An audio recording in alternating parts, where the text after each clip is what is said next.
физикийн бас нэгэн чухал дүрэн бол хязгааргүй чадамж, хязгааргүй боломж юм аа.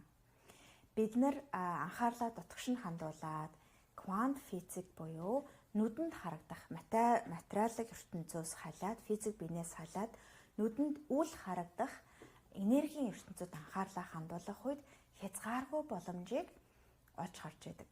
Энэ квант оршихуй бол хязгааргүй боломжийг танд илтгэж харуулж яадаг энергийн оршихуй байх нь. Та нүдэн айнаад квант оршихуйтай холбогдлоо, та ямар бодол бодно тэрийгээ тэнд бүтээх болно.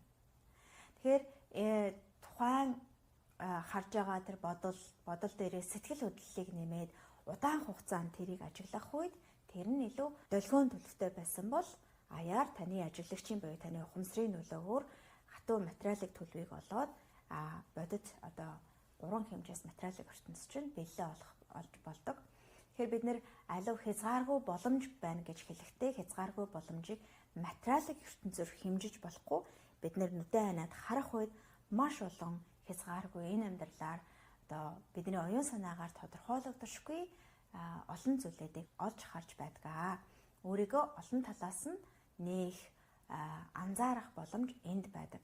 Тэгэхээр квант оршихуй танд хязгааргүй боломж байна гэдгийг илтгэн харуулж байдаг шүү.